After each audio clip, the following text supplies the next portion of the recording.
Tony बाबा जी हमें बताइए please दूसरा लॉ क्या है। आप हमारी रिक्वेस्ट मानिए और हमें बताइए दूसरा लॉ क्या है। और ये जो दूसरा लॉ है ये किसने दिया था, ये दिया था जोसेफ प्रोस्ट ने। और समझना बेटा ये जो लॉ है थोड़ा कॉम्प्लिकेटेड है, ध्यान से सुनना। नजर हटी दुर्घटना घट जाएगी बेटा, आजा देख। लॉ ये बोलता है the element in a pure chemical compound are always present in same proportion by mass regardless of how the compound is created। भैया समझ नहीं आया, भैया बिल्कुल समझ नहीं आया। मैंने कहा देख तेरे को आसान भाषा में समझाता हूं। मान ले तू गया रेलवे स्टेशन पे, कभी ट्रेन में तो बैठे होगे, बस में तो बैठे होगे।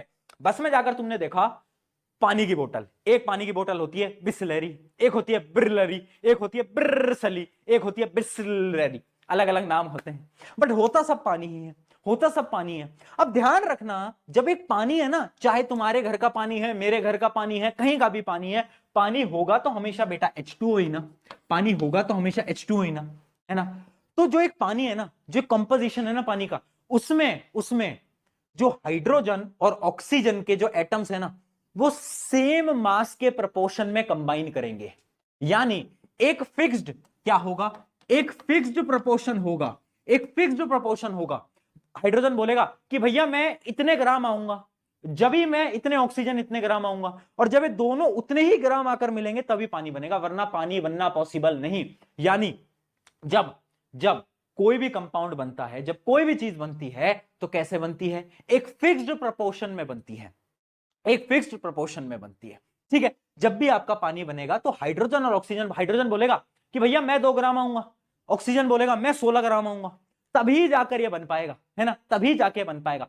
फॉर एग्जाम्पल अभी के लिए, अभी हम पढ़ भी लेंगे बट इतना समझ लो, जैसे मान लो एक हाइड्रोजन का मास होता है 1 ग्राम और ऑक्सीजन का मान लो आप 16 ग्राम। ठीक है, अभी आगे बात भी कर लेंगे इसके बारे में। तो यहां पर है 2 हाइड्रोजन, यानी ये हो जाएगा 2 ग्राम, ऑक्सीजन कितना है 16 ग्राम। इनका रेशियो निकालो, इनका रेशियो निकालना बेटा, रेशियो निकालना आता है ना, डिवाइड कर दो, 2 से डिवाइड करा तो कितना आ गया 1:8, 1:8। यानी इसका यह मतलब है कि जब आपके हाइड्रोजन और ऑक्सीजन बाय मास 1:8 में होंगे तभी ये जो लॉ है, लॉ ऑफ कांस्टेंट प्रोपोर्शन, ये फॉलो हो रहा होगा, यानी तभी आपका पानी बनेगा। अगर कभी भी हाइड्रोजन ने दगाबाजी करी और हाइड्रोजन अपने साथ एक भाई और ले आया, है ना, और हाइड्रोजन ने बोला कि मैं तो एक नया रेशियो बनाऊंगा जो कि होगा 3:8, तो इस रेशियो में कभी पानी नहीं बनेगा, है ना। अगर 3:8 में पानी बन जाए तो प्रशांत भैया का नाम बदल देना, पॉसिबल नहीं भैया, पॉसिबल नहीं भैया। ठीक है।